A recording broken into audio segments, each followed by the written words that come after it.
and his testimony was, to put it mildly, not convincing. Here's what the judge said. The court finds that Mr. Patel was not a credible witness. His testimony is not only illogical, but completely devoid of any evidence in the record. Okay, people come into court, they lie, the court doesn't believe their nonsense, and statements like this happen all the time in court.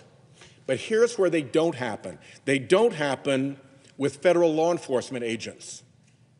Because when I was the U.S. attorney in Rhode Island, if one of my FBI agents had gone over into the United States District Court in Rhode Island and testified in a criminal case in such a way that one of the United States District judges said about that witness, he was not a credible witness, his testimony was illogical, devoid of evidence in the record, we'd be looking into that.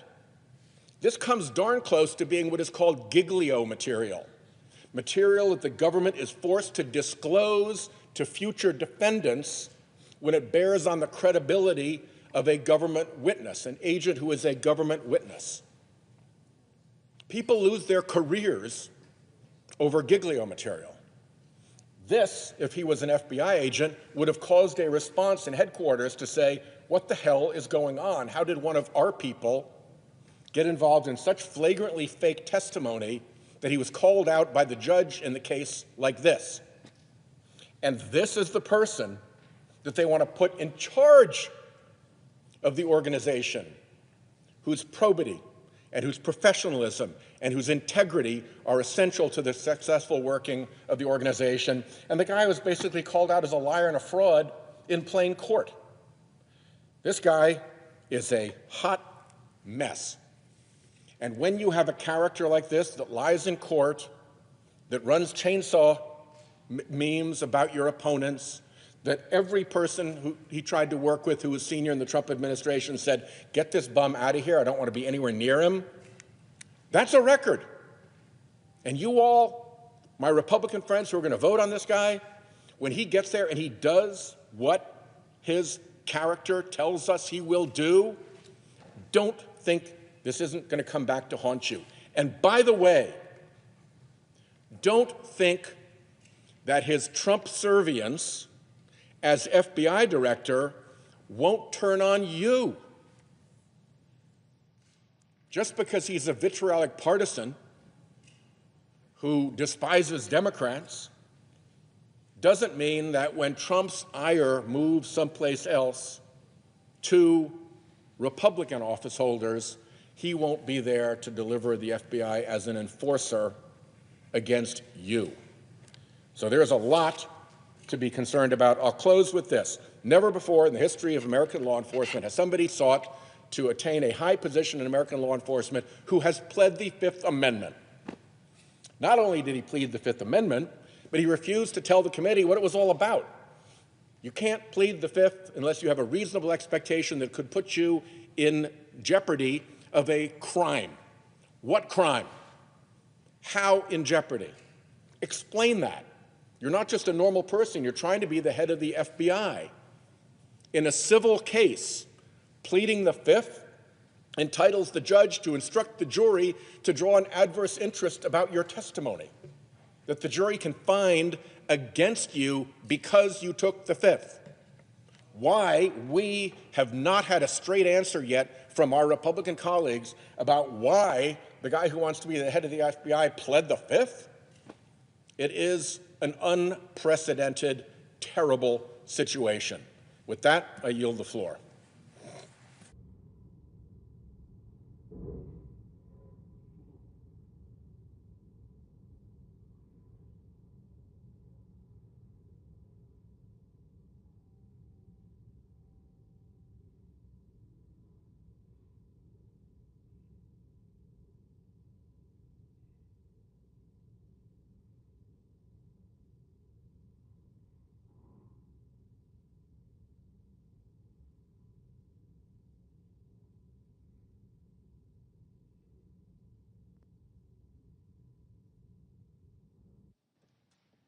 Mr. President. Senator from Connecticut is recognized.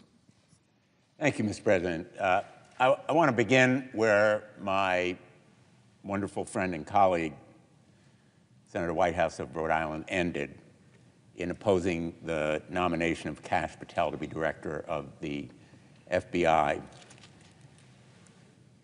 I served as United States Attorney as well, and I know firsthand what an investigation and a prosecution can do to an individual's life, even without a conviction. I used to tell my staff the most important thing we decide to do is to start an investigation or bring charges, because that person will be under a magnifying glass, having to defend himself, even if no charges are brought, and to defend himself even if there's no conviction, and the charges themselves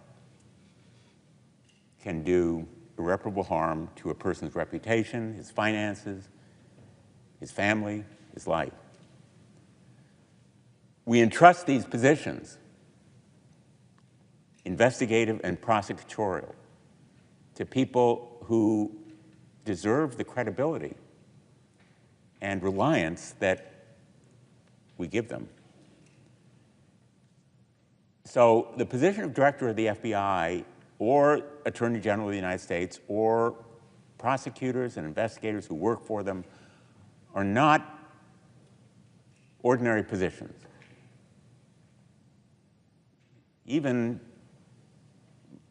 potentially in certain situations, they are more powerful than a member of the United States cabinet in the impact they can have on individual lives. For the ordinary nominee, any of the defects in character or experience or performance in past jobs would have been disqualifying. We live in a time that is not ordinary, and this nominee is not normal. I've never seen any nominee to a position of significant responsibility that has as many disqualifying factors in his or her background. But I think that one comment about him that strikes me whenever I read it is the full quote from former National Security Advisor John Bolton. Part of that quote has been cited by previous speakers. I want to read the whole quote. Kash Patel's conduct in Mr. Trump's first term and thereafter indicates that as FBI director, he would operate according to secret police chief Lavrenti Beria's reported comment to Joseph Stalin, "Show me the man, and I'll show you the crime." Now, very few people remember Secret Police Chief Beria and the terror he caused in carrying out Joseph Stalin's edicts to destroy people's lives, to execute them, to eliminate their families. But the mantra of Beria and Stalin, "Show me the man and I'll show you the crime," make up the crime to fit the man and we will eliminate him. We're talking here about a nominee who has an enemies list. He calls it something different. He calls it government gangsters. And he's on a manhunt for them. Manhunt is his word. He can use different words, but the point here is he is on a mission to use the powers of this office in Donald Trump's name for political retribution against his enemies, against Trump's enemies, against MAGA's opponents, to use these institutions for political retribution is the height of irresponsibility. Even to hint at it ought to be disqualifying, and he has made it explicit in his past writings and his statements and speeches, not just a couple of times. It is a theme that runs through his public comments, that eliminating enemies through the use of prosecution is not only acceptable, but it's desirable. The FBI is a very special agency, 38,000 civil servants, including 13,000 special agents who go after international and domestic terrorism, cyber criminal syndicates, foreign espionage, organized criminal enterprises, including drug cartels, sexual exploitation, and human trafficking, and many other crimes that affect our lives and the lives of everyday Americans across the country. All different backgrounds, races, religions can be victims of crime that the FBI investigates. And the FBI agents put their lives on the line because pursuing these crimes often puts them at risk from bad guys who may not even know that they're shooting at an FBI agent, but it's somebody pursuing them. They may not know that an FBI agent is operating undercover, and they may be killing him. And so the FBI's work is a dangerous business, but it is for our good and our safety. The American people deserve an FBI leader who is worthy of them. The American people deserve a director of the FBI who will keep them safe and who will make that safety a priority. But in recent weeks, the Trump administration has systematically weaponized and politicized both the FBI and the Department of Justice. On her very first day of office, Attorney General Bondi created a, quote, weaponization working group. Let me repeat that. Weaponization working group. And specifically named targets to be investigated: Letitia James, Alvin Bragg, Jack Smith. All of them have led legitimate prosecutions and lawsuits against President Trump. There have been reports that prosecutors and FBI agents have been reassigned from drug trafficking to do immigration enforcement, from terrorism task forces to immigration enforcement. And the administration has issued allegedly unethical or illegal orders, causing many top prosecutors to bravely resign rather than betray their oaths of office. We're talking about men and women who love their jobs in the Department of Justice and do them well. And they have sacrificed those jobs because they were ordered to take action that was unethical or illegal in their view. We need now more than ever an FBI director who is trustworthy and devoted to the ideals and values of the Department of Justice and the Constitution above all. Anyone taking one of those jobs raises their right hand and swears an oath to the Constitution, not to the President, not to the Attorney General, not to any other official. It is to the Constitution. Kash Patel is not that person, not the person to have that immense responsibility, most especially at this moment. He lacks the judgment, he lacks the integrity, he lacks the character and competence to be FBI director. Kash Patel's contempt for those agents who put their lives on the line has been clear. He's called them, the FBI, one of the most cunning and powerful arms of the deep state.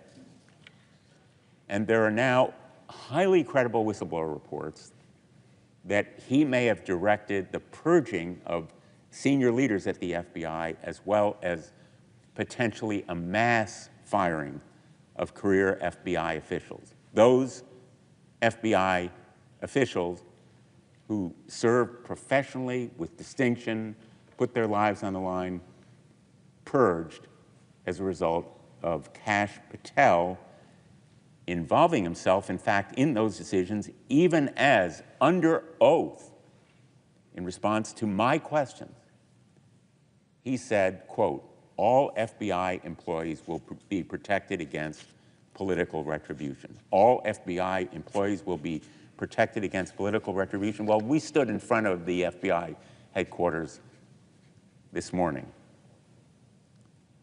In that very building, there are individuals who will be fired because they took assignments.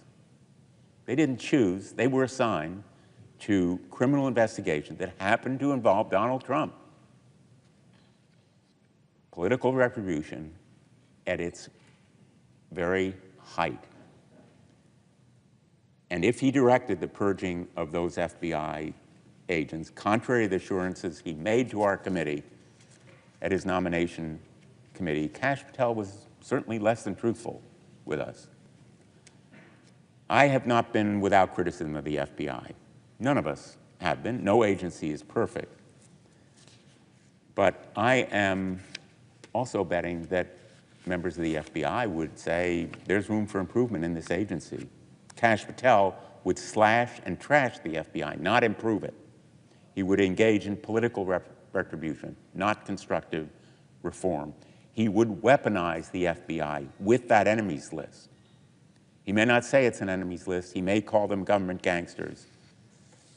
But that manhunt would involve political retribution. And he has conspiracy theories. He's trafficked in them. He said he agrees with a lot of what QAnon says. He engages in election denialism, refusing to say that President Biden won the 2020 election. He's even suggested that the FBI planned the January 6th attack on the Capitol. And he has glorified those rioters by calling them political prisoners and, in fact, aiding them in their defense. Even the rioters who attacked and assaulted police officers and did them grave injury and in some instances contributed to their deaths. He has joined them in song, producing the J6 choir's recording. And he has refused to be honest when it really matters, pleading the Fifth Amendment in the case about Donald Trump's handling of classified documents, and then denying us, or at least refusing to cooperate in providing us with access to the testimony that he offered. The litany of questionable comments, actions by this nominee shows he lacks the character and competence for this job. I've talked about roughly half a dozen various different facts in his background, statements, comments, actions that would be individually disqualifying. Altogether, they paint a picture of someone who has no proper role anywhere near a law enforcement agency, let alone director of the FBI. I'm appalled that my Republican colleagues voted for him in committee unanimously on their side. I'm appalled that so few may vote against him on the floor today. But I am absolutely sure of this one thing. This vote will haunt anyone who votes for him. They will rue the day they did it. To my Republican colleagues,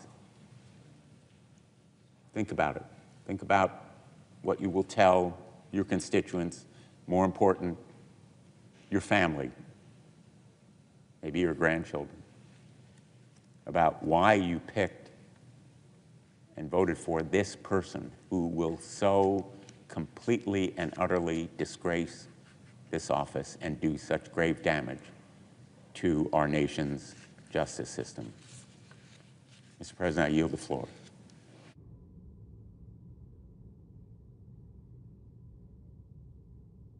President, I ask permission to speak up to 10 minutes.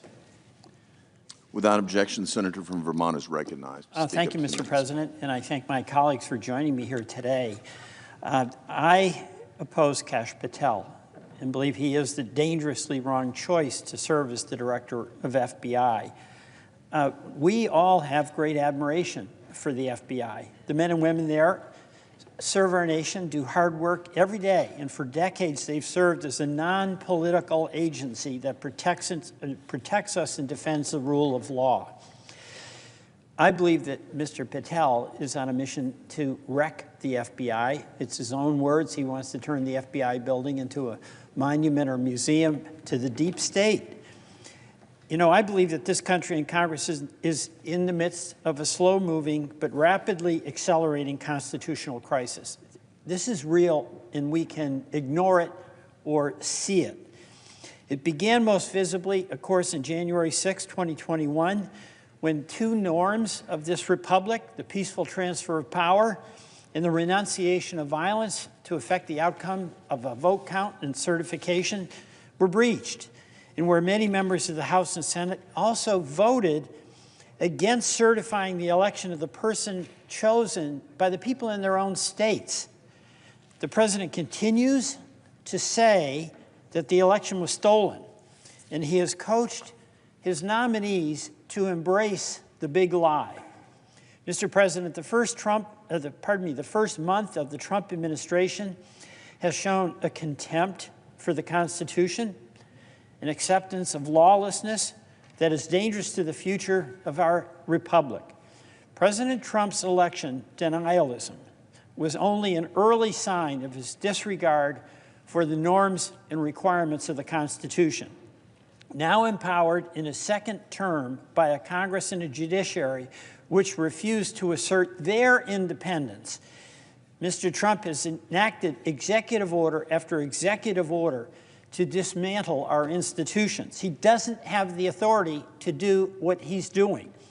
The federal funding freeze, clearly unconstitutional, invasion of the Article I power of the purse, shutting down agencies created by Congress without authority, revoking birthright citizenship, a constitutional provision that he asserts he can do by executive order, removing leaders of independent agencies created by Congress, clearly unlawful, firing inspectors general in violation of notice requirements created by Congress, unlawful, firing government employees who have civil service protections, clearly unlawful, and pushing, really, a quid pro quo order at the Department of Justice to drop charges against a corrupt mayor in New York so he'll accede to whatever the wishes are of the Trump administration regarding local enforcement.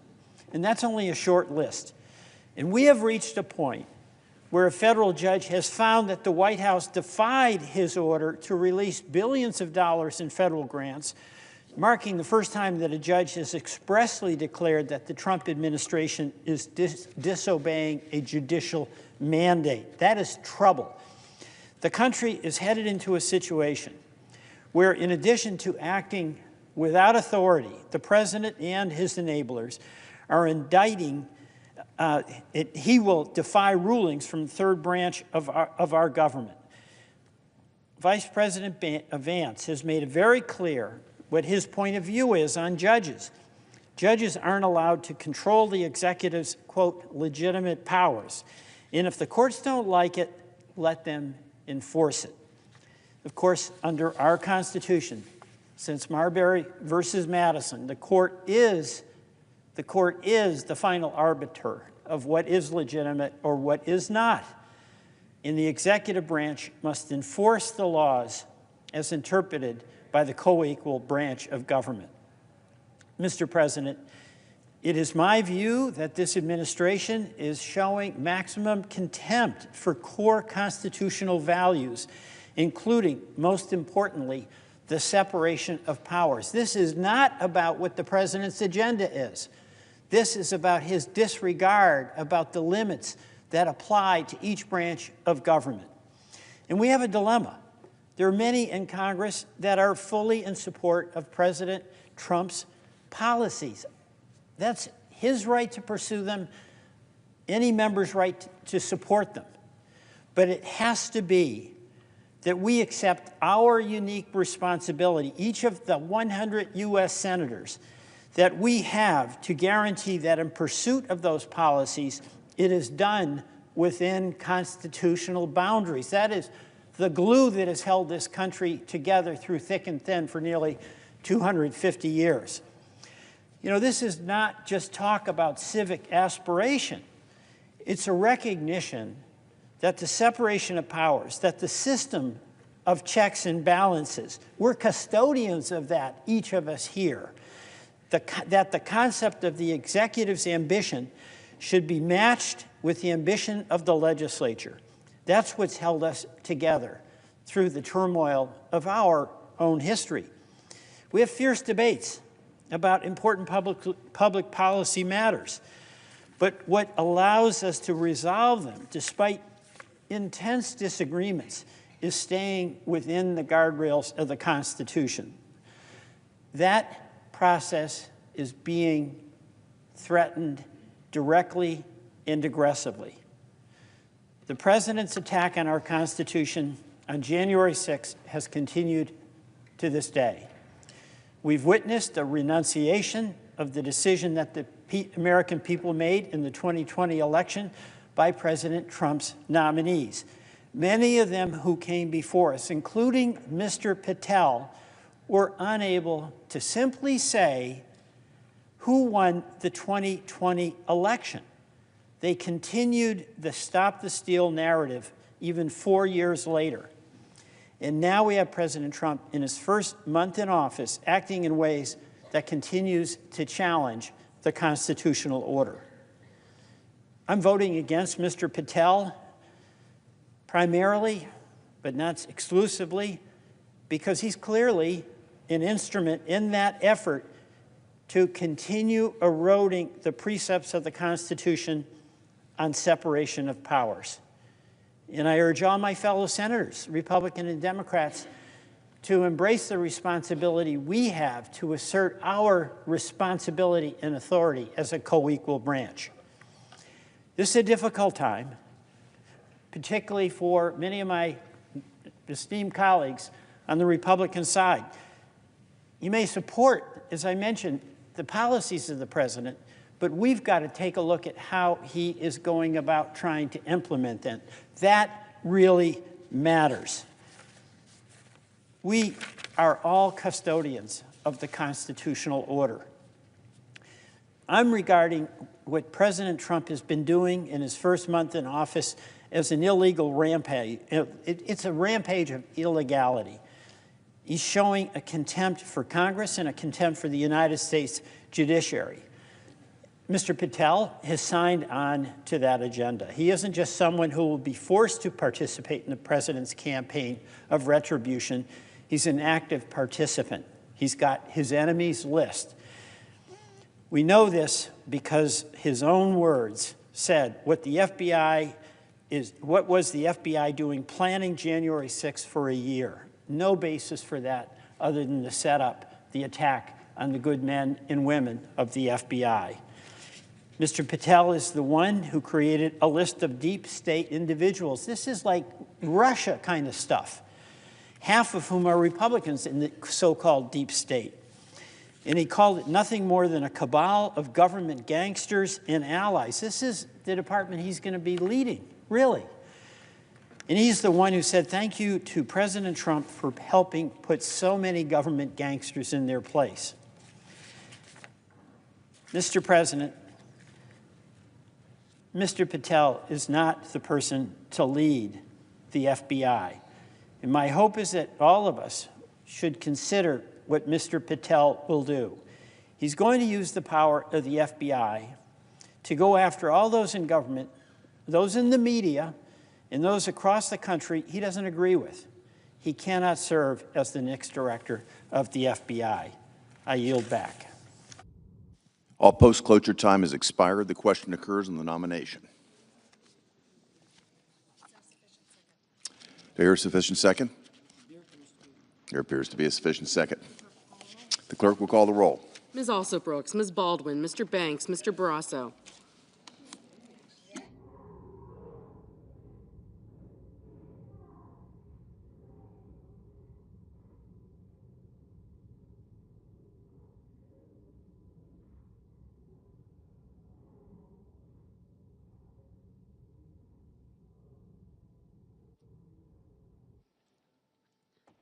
Mr. Bennett.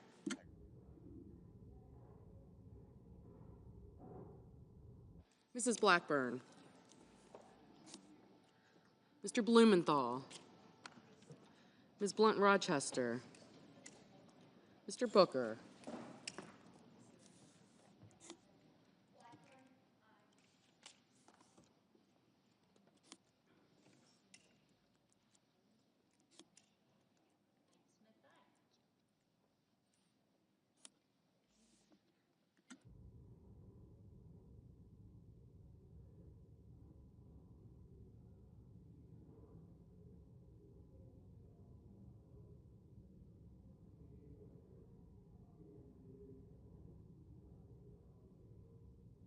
Mr. Bozeman, Mrs. Brett, Mr. Budd, Ms. Cantwell, Mrs. Capito,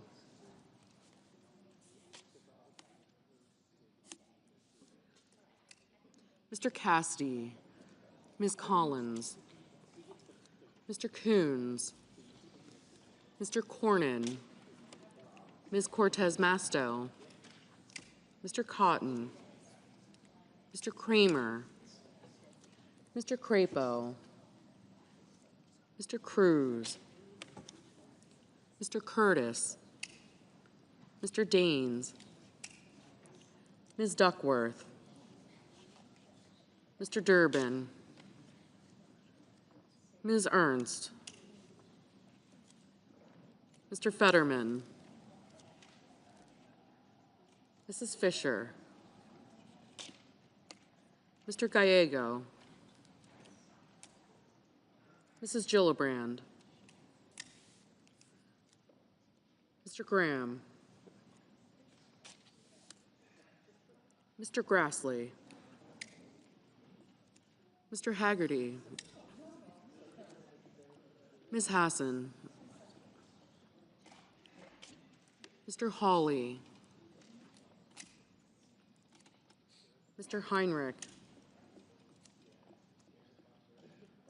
Mr. Hickenlooper, Ms. Hirono,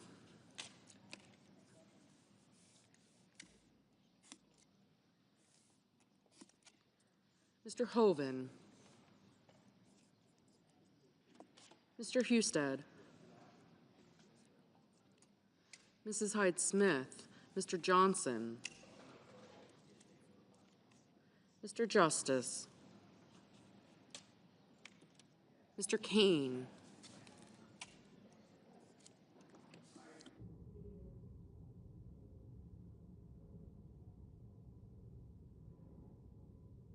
Mr. Kelly, Mr. Kennedy,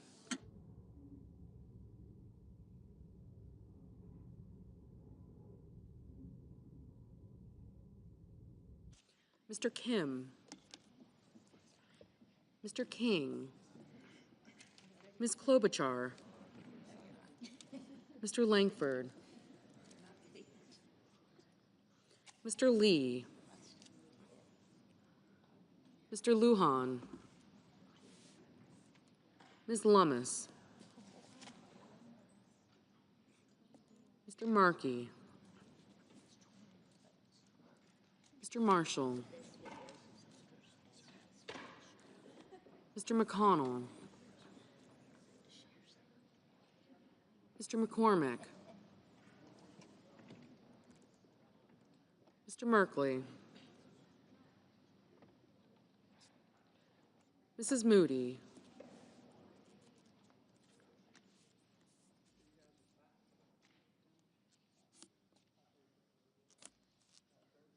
Mr. Moran. Mr. Moreno. Aye. Mr. Mullen. Ms. Murkowski. Mr. Murphy. Mrs. Murray.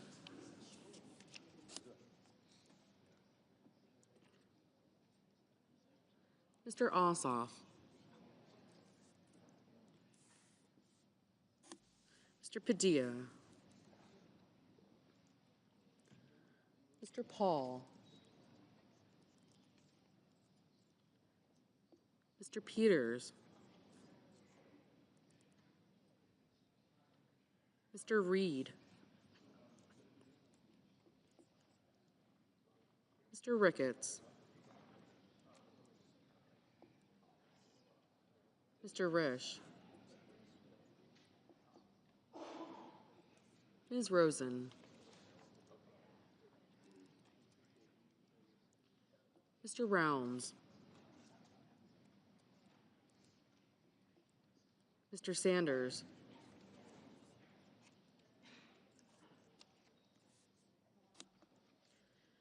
Mr. Schatz. Mr. Schiff. Mr. Schmidt. Mr. Schumer.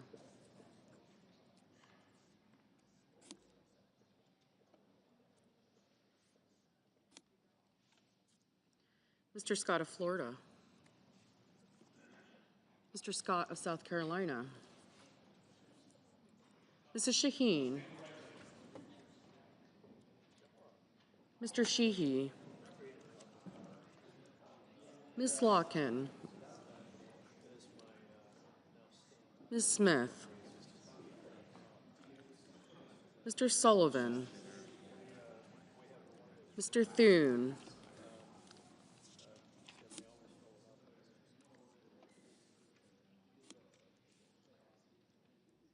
Mr. Tillis. Mr. Tuberville.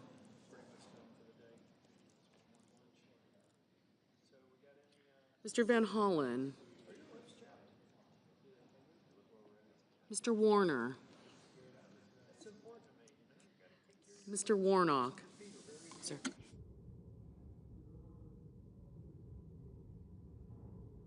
Ms. Warren. Mr. Welch. Mr. Whitehouse. Mr. Wicker. Mr. Wyden. Mr. Young.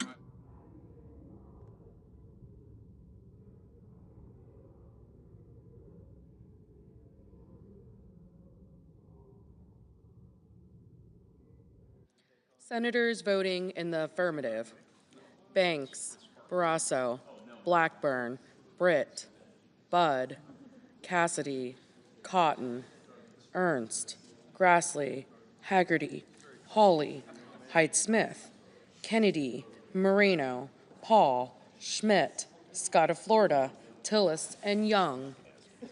Senators voting in the negative: Duckworth, Durbin, King, Lujan, Murkowski, Murphy, Padilla, Peters, Sanders, Warner, and Welch. Ms. Slotkin. Ms. Slotkin, no.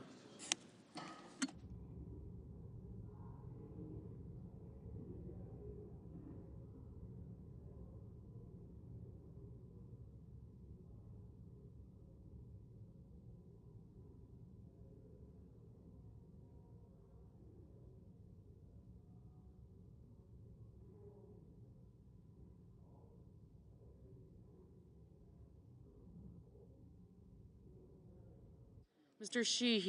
Sheehy, aye. Mr. Schatz, no.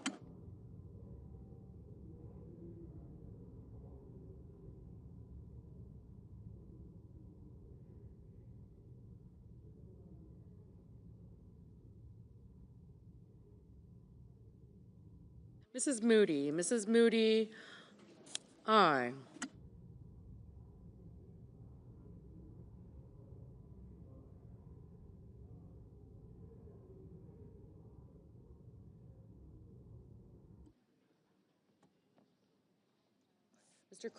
Mr. Crapo, aye.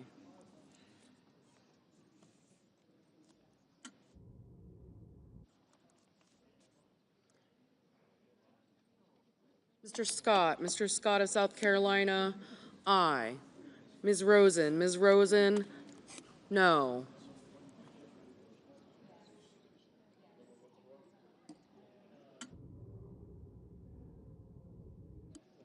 Mr. Tuberville, aye.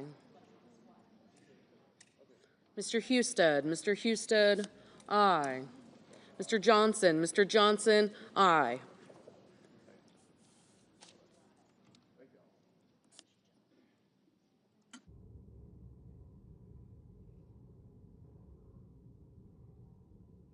Mr. Risch, aye.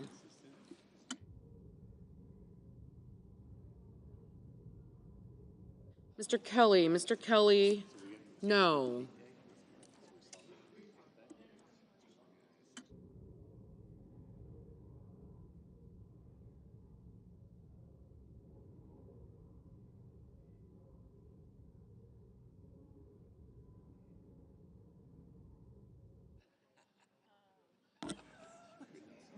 Mr. Ricketts, aye. Mr. Blumenthal, no. Mr. Daines, aye. Mr. Justice, aye.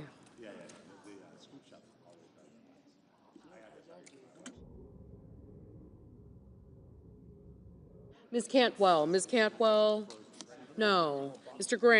Graham, aye. Ms. Collins, no. Mr. Marshall, aye. Ms. Lummis, aye. Mr. McCormick, aye.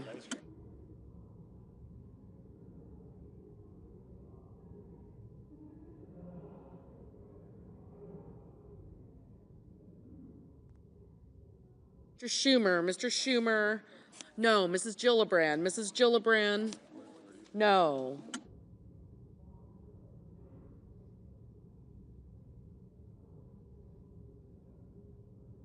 Mr. Sullivan, aye.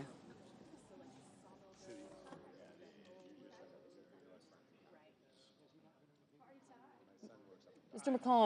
McConnell, aye. Mr. Wyden, no.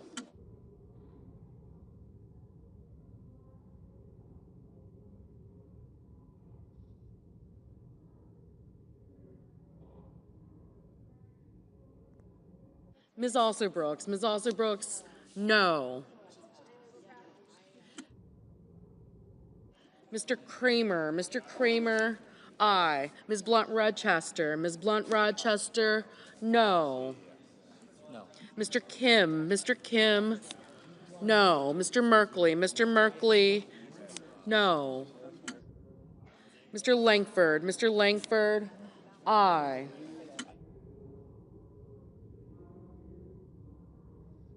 Mr.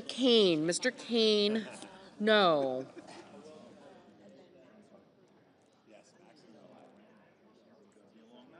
Mr. Warnock, no. Ms. Hirono, no.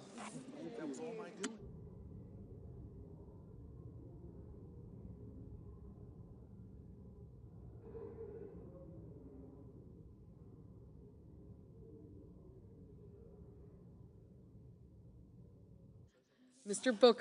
Booker, no. Mrs. Murray, no.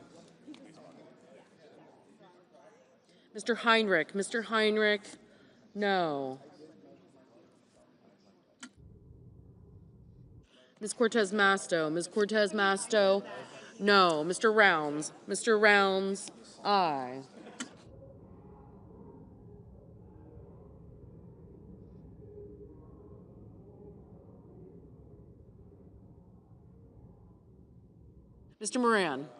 Mr. Moran, aye.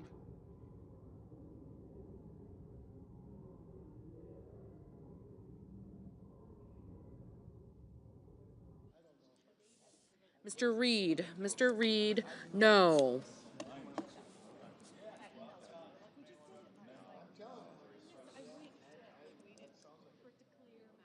Mr. Thune, aye.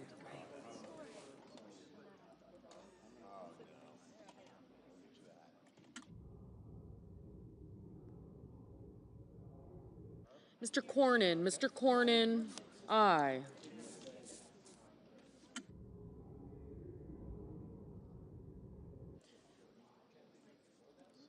Ms. Warren, no. Ms. Hassan, no. Mr. Ossoff, no.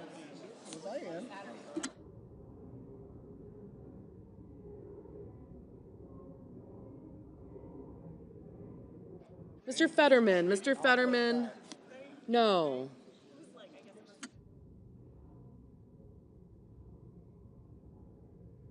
Ms. Smith, no.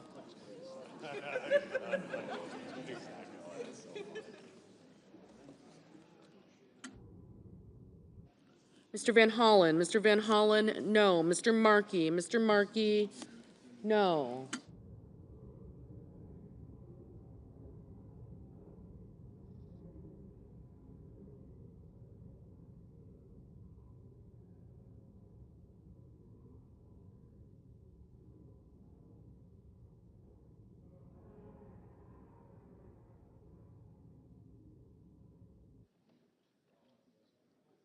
Mr.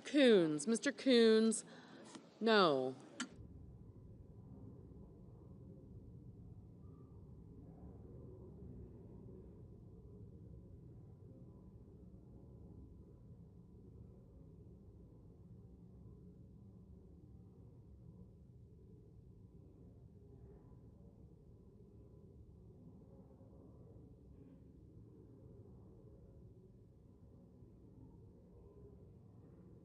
Ms. Baldwin, no.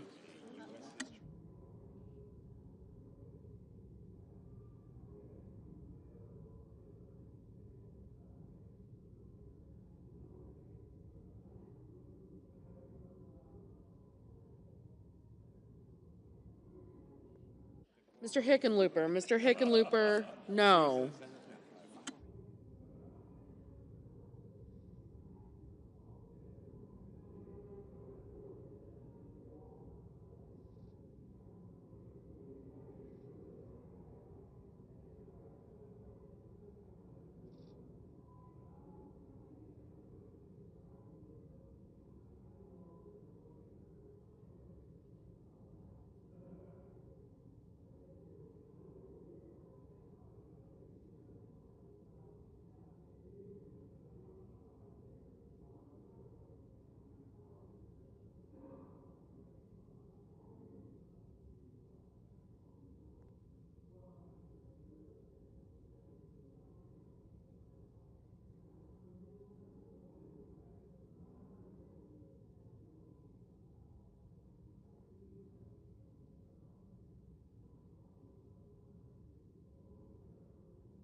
Mrs. Shaheen, no.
Mr.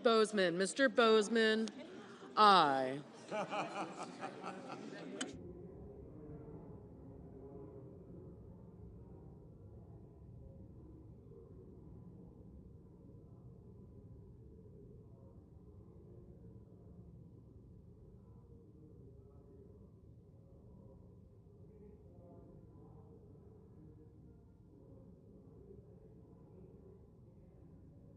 Ms.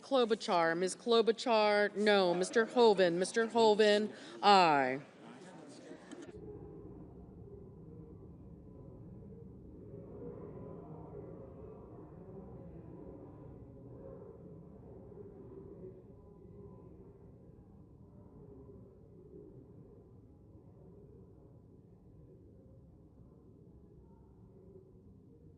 Mr. Schiff, no.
Mr. Bennett, no. Mrs. Capito, aye. Mr. Wicker, aye.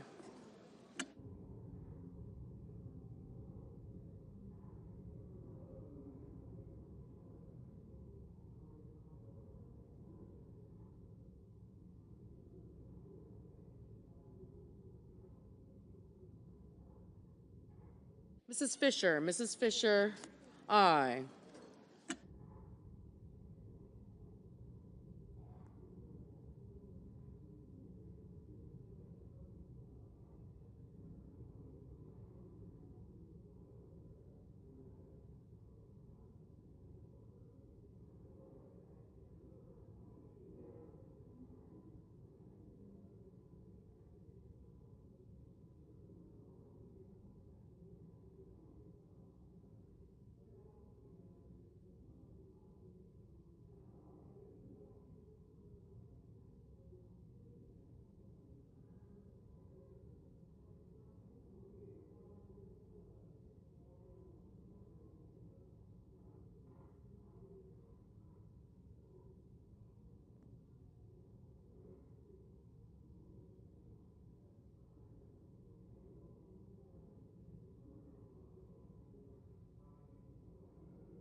Mr. Cruz, aye.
Mr. Mullen. Mr. Mullen, aye.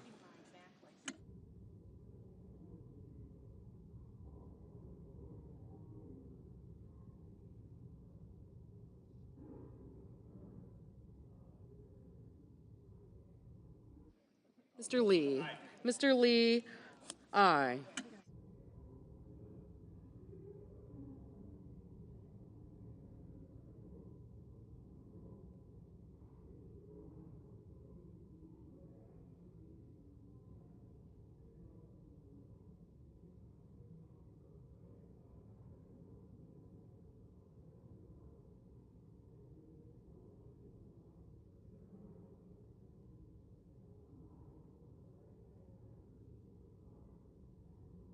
Mr. Gallego. Mr. Gallego, no.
Mr. Curtis. Mr. Curtis, aye.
Mr. Whitehouse. Mr. Whitehouse, no.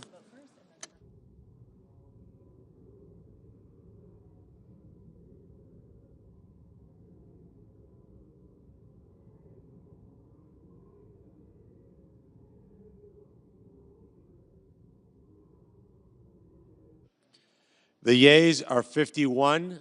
The nays are 49. The confirmation is confirmed. Under the previous order, the motion to reconsider is considered made and laid upon the table, and the President will be immediately notified of the Senate's actions.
I recognize the senator from South Carolina. Thank you very much to my colleagues. We'll soon be starting what is commonly called a vote-a-rama. If you've never been in one, it's okay. But no, it's a chance to have a spirited discussion and debate about policy and about the budget resolution. So what's happened here is that the Budget Committee reported out Senate Concurrent Resolution 7 that will allow through the reconciliation process the spending of money and the reduction of spending based on different committees. This resolution allows for $175 billion of border and immigration policy enhancements, but it doesn't spend a penny. It allows the Judiciary Committee and the Homeland Security Committee to come up with up to $175 billion plan to secure our border and do immigration reform. And what will happen is that those two committees, Mr. President, will work with the Trump administration to meet their priorities. There's nothing in this resolution directing one dime of spending, and no spending bill can be implemented without presidential signature. So I want to make sure that's clear. There's $150 billion in increased defense spending. Why? Because we have a lot of threats. Since the withdrawal of Afghanistan, radical Islam is on the rise. We've got a hot war with Russia and Ukraine. Israel's facing enemies on 7 sides. We've provided weapons to our allies in Ukraine and Israel. We've run out of 155 howitzer rounds for a while. We've got to reinforce our industrial base. We need more money into our military yesterday to make sure that we can deter a war, and if we get them to a war, we win it. So the $150 billion will be allocated by the Armed Services Committee. We don't direct how the $150 billion is spent. We just allow the Armed Services Committee to spend that much if they choose. They decide what to spend it on. So this idea that there's somehow money in this resolution for Ukraine or any other specific purpose is not true. All we do is create a number for the committees to mark up to, and it's up to the committee as to what is in the $150 billion package. And to all the colleagues here, you'll eventually get to vote on that work product. And if you don't like it, you can vote no, and eventually that work product will have to be signed by the president. So that's the way the process works. But what we're doing today is jump-starting a process that will allow the Republican Party to meet President Trump's immigration agenda through the reconciliation process, and the Democrats used this very process to pass Obamacare and the Inflation Reduction Act. We're going to use it to secure our border. We're not going to grow the government just for the sense of growing the government. We're not going to create the Green New Deal. We're going to create border security transformational in nature. Ladies and gentlemen, we're about to embark on a plan to jumpstart the most transformational border security bill in the history of the United States, because we need it yesterday. We've had 11 million people come to this country legally. Fentanyl kills 3,000 Americans every 2 weeks. It comes across that southern border. We're running out of detention space to hold people. Tom Homan, the border czar, came to the Republican Senate last week or 2 weeks ago and said that ICE is out of money. This resolution jumpstarts the process to get Tom Homan the money he needs to fill the promises we made, to build more detention beds so you don't have to let people go. Laken Riley's murderer was in detention and released because of lack of bed space, wound up killing the young lady. That should never happen again. When you're detained, we should hold you and process you according to law, not release you. We need more detention beds. We need to finish the wall. This $175 billion will be allocated by the committees in question, and it will allow President Trump to finish the wall, secure the border, and deport criminals. ICE is out of money. If you think it's a good idea to go after the criminal gangs that have come here over the years illegally, then you're right. To my Democratic colleagues, you should be working with us, not against us. Everybody should want to clean up the mess of the last 4 years. Everybody should want to go after criminal gangs. Everybody should want to secure the border because it's a national security nightmare. And nobody should want the dilemma of a nation having to let somebody go who could potentially be dangerous because you have no place to put them. This $175 billion will allow the most transformational border security bill in the history of the country at a time of great need. The $150 billion will be allocated by the Armed Services Committee. They'll decide what to spend it on, but there's a lot of modernization we need of our nuclear triad fleet. We need more weapons. Our stockpile is low. There's a bunch of things we can spend $150 billion on, but we'll let the Armed Services Committee decide those priorities. When it comes to the border security, $175 billion plan, the committees of jurisdiction will allocate that money, not this resolution. But without this resolution, we can't move forward. Why is this resolution important? Without this bill passing, Senate Concurrent Resolution 7, there is no hope of getting money for the border the way it needs to be done. Without this resolution passing tonight or early tomorrow, we're not going to get any money for the military without having to negotiate non-military spending increases. We don't have a lack of spending problem in our country. We have spent way too much on things that don't matter enough. Part of this process will be committees finding offsets, reducing spending. So we're telling the Armed Services Committee, spend $150 billion the way you see fit. We're telling 2 committees to spend $175 billion to secure our border, and we're telling 7 other committees, find savings inside your committee to offset the spending we're creating in this bill. I think they can do that. I think what DOGE is doing is good. This is a form of that.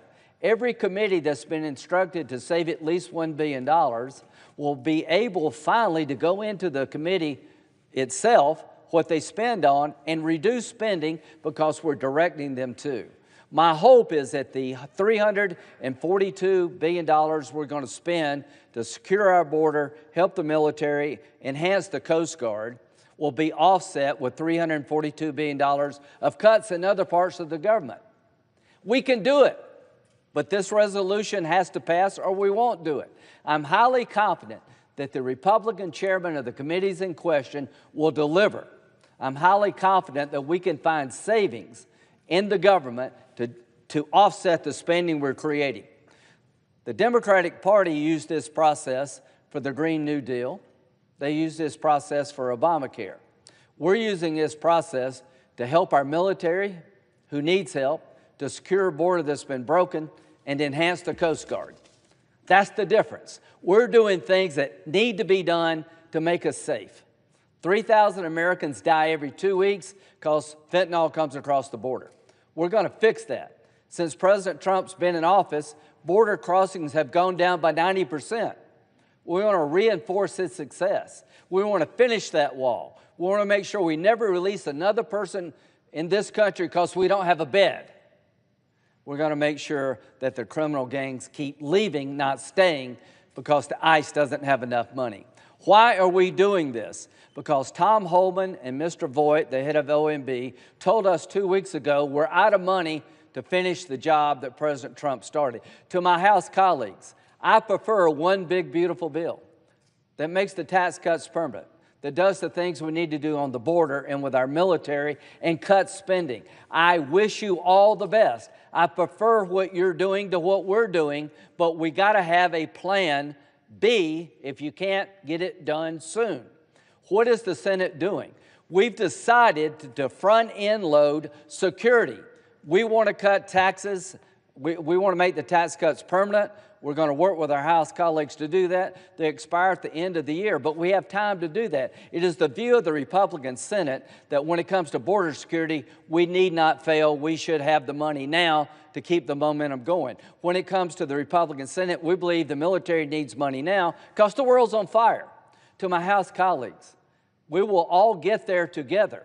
If you can pass the one big, beautiful bill that makes the tax cuts permanent, not 4 or 5 years, then we'll all cheer over here. Nothing would please me more than Speaker Johnson being able to put together the bill that President Trump wants. I want that to happen, but I cannot sit on the sidelines and not have a plan B. This nation is under threat. The illegal immigrants who have come here by the millions need to be sent back by the millions.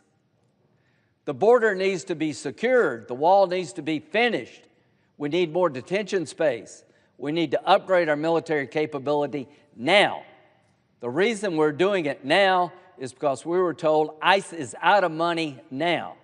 So I'm hoping that the House can deliver, but I am very confident that the Senate, early in the morning, Republicans, not one Democrat vote, will set in motion a process that will transform our border security to the most modern, aggressive border security plan in the history of the country, North and South, that will set in motion $175 billion of new spending to secure the border in a way that's never been achieved in the past. If this resolution fails, God help us all. If this resolution passes, help is on the way. If you believe that America needs to be serious about securing our border, this bill gets the job done. If you believe the military needs to be stronger, not weaker at a time of threat, this bill gets it done. If you believe the Coast Guard needs more capability to deal with drugs and national security threats, this bill delivers. This is a security bill. This is a bill that will combat fentanyl killing Americans. There are more Americans dying every 2 weeks from fentanyl than on 9/11. Hundreds of thousands of young Americans, young and old, but mostly young, have died from fentanyl poisoning coming across that southern border. We're going to go after those cartels. I'm confident that President Trump is the new sheriff in town that we need. But without resources, it won't work. Tom Homan came to us and begged us for money to continue the plan he's enacted to get gangs out of this country, to secure that border, to have more detention space. Tom, we heard you. We're going to meet your needs. So I'm excited about this debate. I'm excited about Republican-led committee chairman, finding ways to reduce spending to pay for this. This is a big deal, folks. The Republican Party is going to go all in on border security. We're going to upgrade our defense capability, and we're going to pay for it. Anybody at home ever had to pick between two things?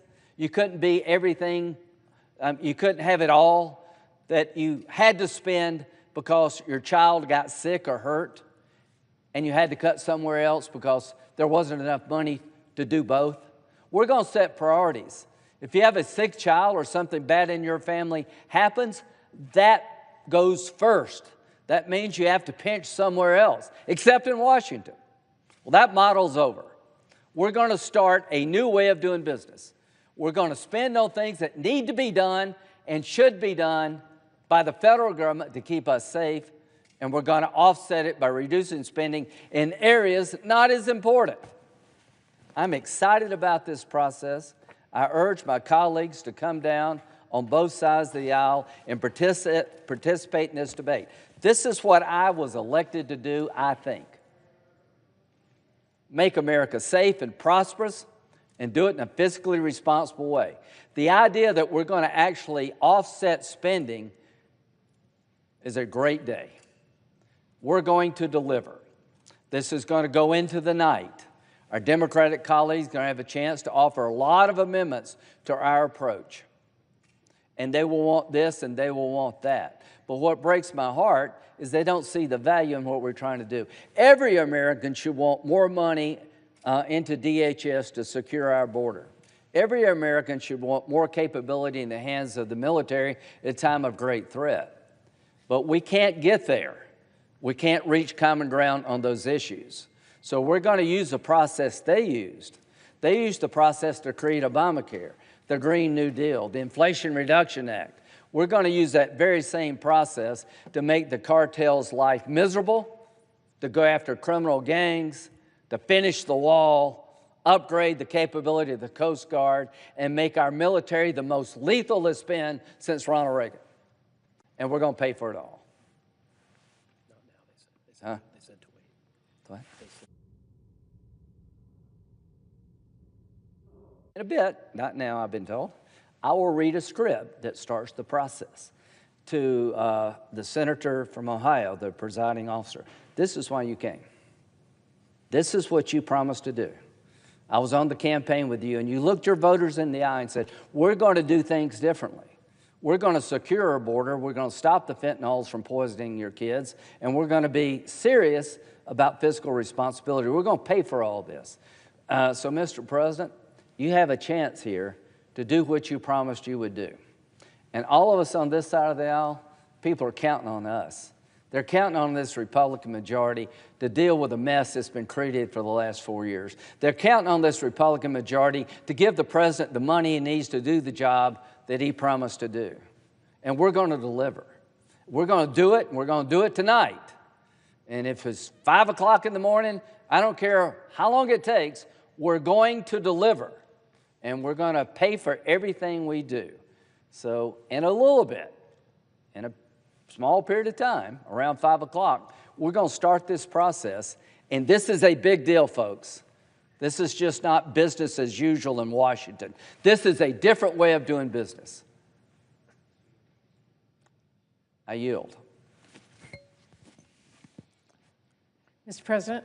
I recognize the senator from Washington. Thank you, Mr. President. Mr. President, we need to be focused on solving problems, and I think most of us here get that. No matter who the president is, our constituents expect us to work for them. They expect us to fight for them, and they expect us to do the hard work of passing laws to make their lives better. People don't send us here to make their lives worse, but that's exactly what Trump and Musk are doing. They are looking at our most pressing problems and making them worse.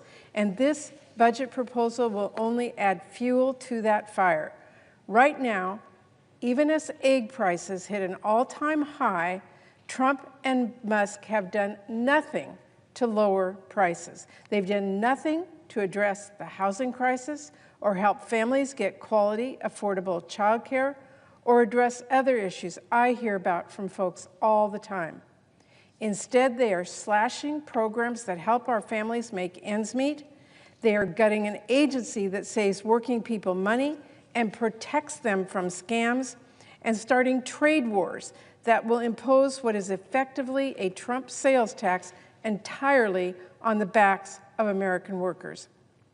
As China works to strengthen its global leadership, Trump and Musk have ceded the ground almost entirely, illegally, cutting off investments we make to continue our country's leadership and help our allies. At the most precarious moment for the Middle East in decades, Trump is casually proposing to ethnically cleanse Gaza so that Trump and his family can build waterfront property there. When it comes to helping our allies in Ukraine secure a just peace, Trump is giving away countless concessions to Putin out of the gate, calling our ally a dictator and meeting with Russia without inviting Ukraine. When it comes to the bird flu, Trump and Musk are firing the very workers who are responsible for tracking the disease and keeping it from spreading further. And now suddenly they are desperately trying to hire them back. And as Texas deals with a serious measles outbreak, Trump's health secretary can't even confirm the obvious and tell parents the vaccine doesn't cause autism, which, to be clear, it does not. And almost unbelievably, just weeks after the deadliest commercial plane crash in the U.S. in over 2 decades, Trump and Musk are firing FAA workers who make sure flying is safe. Who does that help? And now Trump is letting Musk run wild by inappropriately accessing and rifling through sensitive SSA and Treasury files, with IRS being next, your data. How does that make sense? But while President Trump is busy making problems worse and trampling our laws and quoting dictators, what are we doing here in the Senate? Are we holding President Trump accountable? Are we holding his co-president, Elon Musk, the richest man in the world, who has billions of dollars in conflicts of interest, accountable? Are we putting a stop to the catastrophic cuts and reckless firings that are hurting people and our communities and setting our country back decades? Seems to me that would be a good use of time. After all, I've even heard some Republicans admit that cutting things like medical research and firing people like our VA workers are bad ideas. So you would think maybe we could work together from that common ground.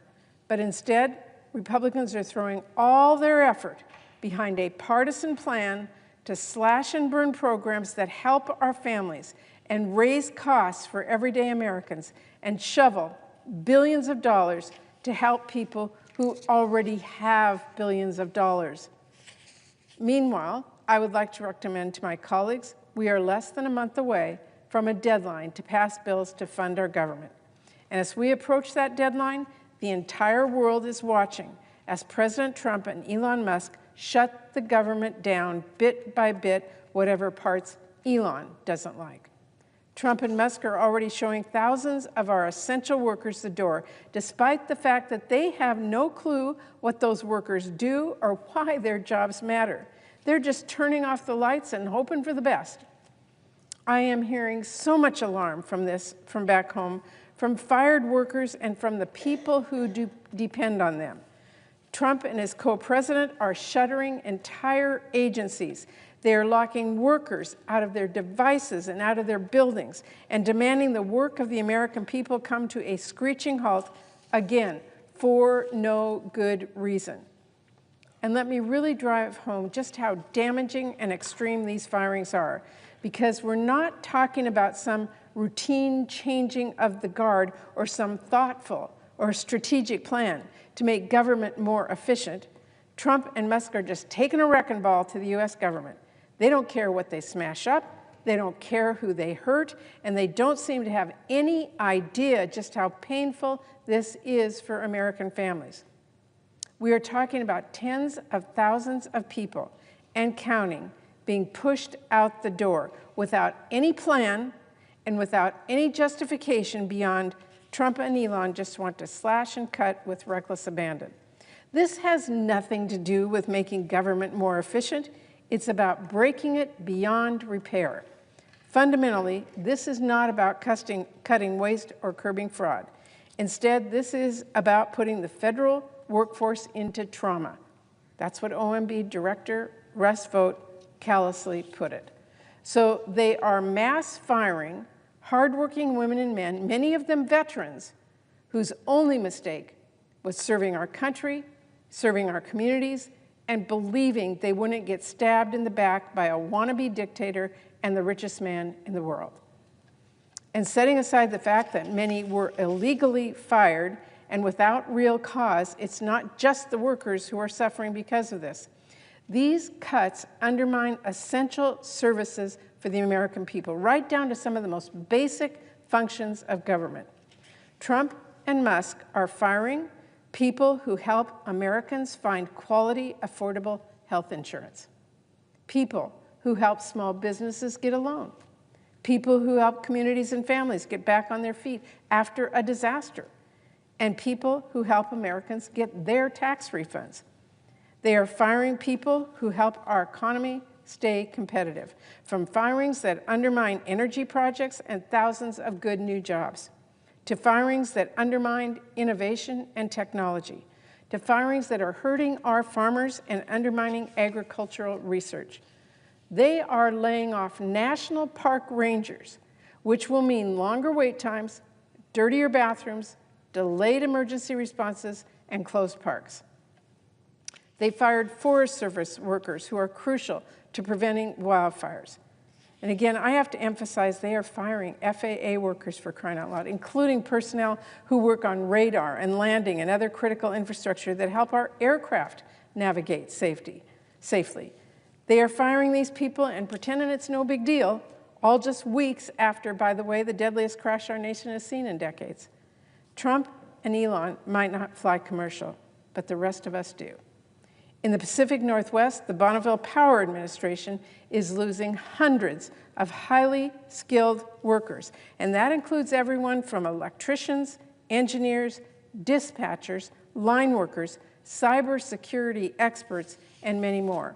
These are literally the people who keep the lights on, and now they're being fired on a whim because Trump and Elon Musk do not have a clue about what they do and why it's important, and you know what? They don't care to learn. They don't even seem to understand, actually, that these positions are funded by ratepayers, by all of us who live in the Northwest. They are not from federal funding. Trump and Musk have even fired over 1,000 VA workers, including people who are doing life-saving research for our veterans, research to prevent veteran suicide, build life-changing prosthetics, address opioid addiction, and more. These layoffs will mean longer wait times for veterans to see their healthcare providers. It could mean ongoing clinical trials coming to a sudden stop. It means delays getting your disability claim approved because Trump and Musk went ahead and fired clinicians and claims raters, even while today the current backlog of disability claims is over 250,000. That's not just a betrayal of these public workers, it is a betrayal of our women and men who have served us in uniform. And it's also worth noting, many of the workers being fired are veterans themselves. Trump is firing veterans. And let's not forget the thousands of NIH researchers who are having their research thrown into jeopardy. And the patients who are watching President Trump carelessly toss their best hope for a cure into the shredder. Or CMS experts. They're working on improving maternal health outcomes so fewer pregnant women die in this country. And medical research layoffs aren't the only ones putting American lives at risk because Trump and Musk are firing public health workers who respond to disease outbreaks. Cybersecurity experts who protect our critical infrastructure, sensitive systems, and our data. Scientists who make sure our water and our air are clean and that we are ready for extreme weather. Workers that help our communities prepare for, respond to, and recover from disasters. Not to mention members of law enforcement who help stop violent criminals. And of course, our nuclear engineers. Seriously, people who manage our nuclear weapons stockpile were being fired by the hundreds with no real strategy. And we know there isn't a strategy because then Trump and Musk frantically turned around and rehired many of them. And we also know they haven't learned their lesson because they just did the exact same thing to our workers who are responding to bird flu. Reckless layoffs followed by, wait, no, come back. That's not a plan. That is not a plan. To callously fire people who help us stay ahead of deadly diseases, maintain a safe, secure, and reliable nuclear weapons stockpile, that is the height of dangerous incompetence. And nuclear cleanup work has been hit as well.